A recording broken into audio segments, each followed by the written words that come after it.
प्रकृति हमें बहुत कुछ देती है। हरी भरी वादियाँ, पहाड़ियाँ, खूबसूरत झरने, सुंदर सुंदर फूल। लेकिन हम इंसान तब भी सेटिस्फाइड नहीं होते हैं। हमारा मन करता है कि हमें और बहुत ज़्यादा हमें मिलता रहे। तो इसी उधेड़-बुन में हम चाहते हैं कि हम भी कुछ ऐसा करें कि जो प्रकृति से हटकर अलग से हो। तो ऐसी ही कुछ जुगाड़ मैंने करने की कोशिश की है, वो आज मैं आपके साथ शेयर करूँगी। ये देखिए, ये है प्रकृति की बेजोड़ कारीगरी, जिसका कोई मुकाबला नहीं है। पर हम इंसान भी कम नहीं हैं। हमने भी कुछ न कुछ जुगाड़ लगाकर कुछ इस तरीके से पौधे को एक नया शेप इसको मैंने कैसे बनाया है, ये मैं आज आपके साथ शेयर करूँगी।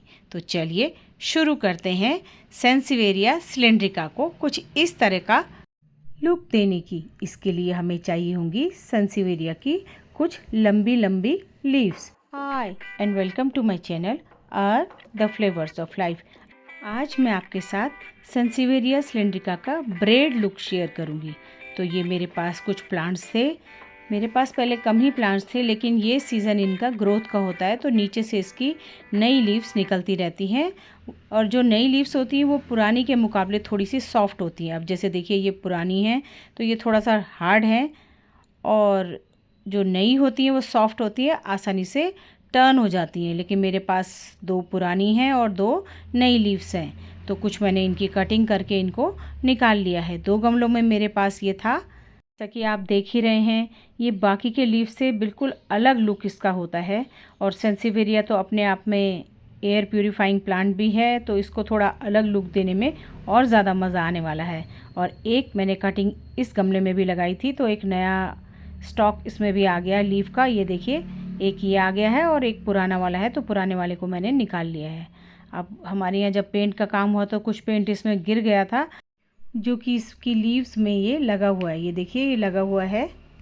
पहले थोड़ा स्क्रैच करके और पोंछ के इसको साफ़ कर लेंगे। जितना साफ़ हो सकता है उतना हम साफ़ कर लेंगे, और थोड़ा सा लीव्स को हिला डुला कर थोड़ा सा सॉफ्ट कर लेंगे, ताकि जब हम इसको ट्विस्ट करें तो ये आसानी से बेंड हो जाए। लेकिन मैंने थोड़ा सा ज़्यादा ज़ोर लगा दिया, जिसकी वजह से ये लीफ टूट गई है। अब मुझे एक रबड़ बैंड भी चाहिए, जिससे कि मैंने नीचे की तरफ इसको बांध दिया है, और 3-4 दिन तक मैंने इसको ऐसे ही रहने दिया, जिससे कि नीचे में इसका कैलस का फॉर्मेशन हो जाए और ये ख़राब ना हो। ये देखिए, बीच में मैंने टेप लगा रखी है। अब मैं कुछ इसको गूँथने की कोशिश कर रही हूँ। जिस तरह से हम चोटी गूँथते हैं उस तरह से ही हम इसे गूँथेंगे। कई बार गूँथने की मैंने इसको कोशिश की, लेकिन कभी ऊपर कभी नीचे, पर फाइनली धीरे धीरे करके मैं इसको गूँथने में सफल हो गई। क्योंकि डर भी लग रहा था कि कहीं हम इसे गूँथते जाएंगे और ये बीच में से चटक ना जाए, क्योंकि एक ऑलरेडी मैं इसको तोड़ चुकी थी, तो मैं इसे ख़राब नहीं करना चाहती थी। इसलिए मैंने इसको कुछ ढीला ढीला ही गूँथा है। तो कुछ गूँथने के बाद लास्ट में ये इस तरह का लुक इसका बन करके आया है। मेरे लिए जितना आसान आपको दिख रहा है उतना मेरे लिए आसान नहीं था, क्योंकि जैसे ही मैं इसको बांध के लास्ट में रबड़ बैंड लगाने की कोशिश करती, एक हाथ से अगर वो छूट जाता तो पूरा का पूरा फिर खुल जाता, और थोड़ा सा भी अगर हम प्रेशर ज़्यादा लगाते तो लीफ के टूटने का डर रहता। एक बार बांधा, लेकिन फिर से वो खुल गया। फिर 2-3 बार दोबारा से मैंने ट्राई किया, क्योंकि जो भी हम ऊपर नीचे लीफ को करते थे वो फिर दोबारा से खुल करके एक जैसी हो जाती थी। काफ़ी कोशिश के बाद मैं इसको बनाने में कामयाब हो ही गई। अब ये देखिए, ये वाला बिल्कुल भी नीचे की तरफ गुथ के नहीं आया। तो फिर दोबारा मैंने इसे खोला, फिर भी प्रॉपर शेप नहीं आई, तो मैंने इसको अलग हटा दिया। और फिर मैंने ये 3 वाली पत्तियां ली, सॉफ्ट सी थी, इनको हल्का सा मैंने बेंड किया, और उसके बाद मैंने इसको सिंपल चोटी की तरह गूँथना स्टार्ट किया, और इससे ये आराम से गुथ गई, तो मैंने इसको बांध दिया। सेंसिवेरिया की बात करें तो ये एक हार्डी प्लांट है। आराम से इंडोर आउटडोर जहाँ भी आप इसे रखें वहाँ पर ये आराम से चल जाता है। मिट्टी आप कोई भी ले सकते हैं। थोड़ा सा जो भी आप मिट्टी लें उसमें आप सैंड थोड़ा सा ज़्यादा मिला दें, यानी कि 30% गार्डन सॉयल, और कम से कम 45 to 50% समझ लीजिए आपको सैंड लेनी है। और उसके अलावा थोड़ा सा आप उसमें लीफ कंपोस्ट या वर्मी कंपोस्ट मिला दीजिए। हर तरह के सेंसिवेरिया के लिए ये सॉयल आसानी से चल जाती है। सनलाइट रिक्वायरमेंट की बात करें तो सनलाइट इसको अच्छी चाहिए। आप इसे खूब धूप में भी रख सकते हैं अगर आपने इसे आउटडोर रखा है।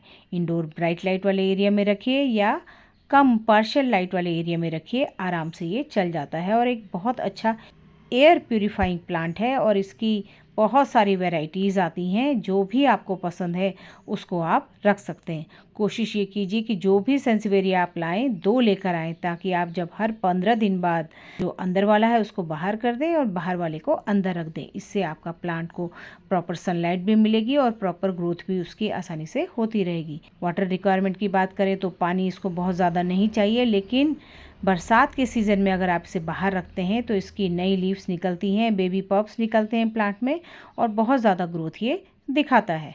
पेस्ट अटैक की बात करें तो सेंसिवेरिया की 5 से 6 वैरायटी मेरे पास है, लेकिन आज तक मैंने कभी भी इनमें कोई पेस्ट अटैक नहीं देखा है।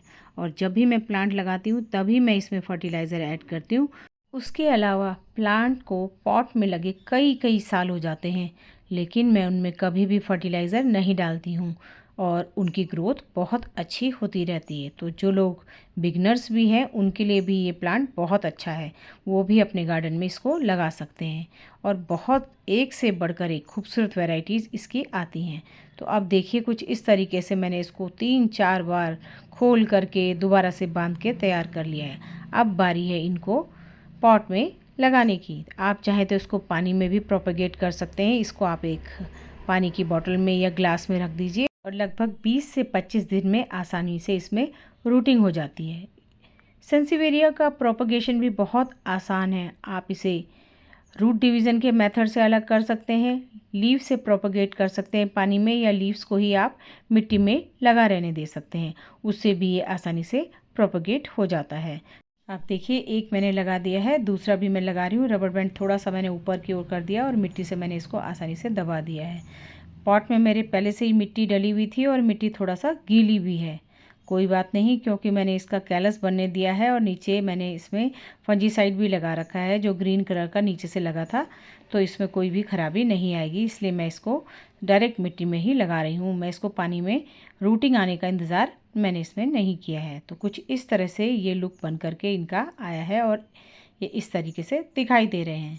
वैसे तो ये अपने आप में ही नेचर की कारीगरी से सुंदर लगती हैं, क्योंकि अलग तरह की लीव्स हैं ये, लेकिन फिर भी मेरी कोशिश ये रहती है कि जब भी समय मिले मैं प्लांट्स के साथ कुछ ना कुछ एक्सपेरिमेंट ज़रूर करती रहूं। तो कुछ ये मेरी कोशिश है, देखकर बताइएगा कि आपको ये कोशिश कैसी लगी।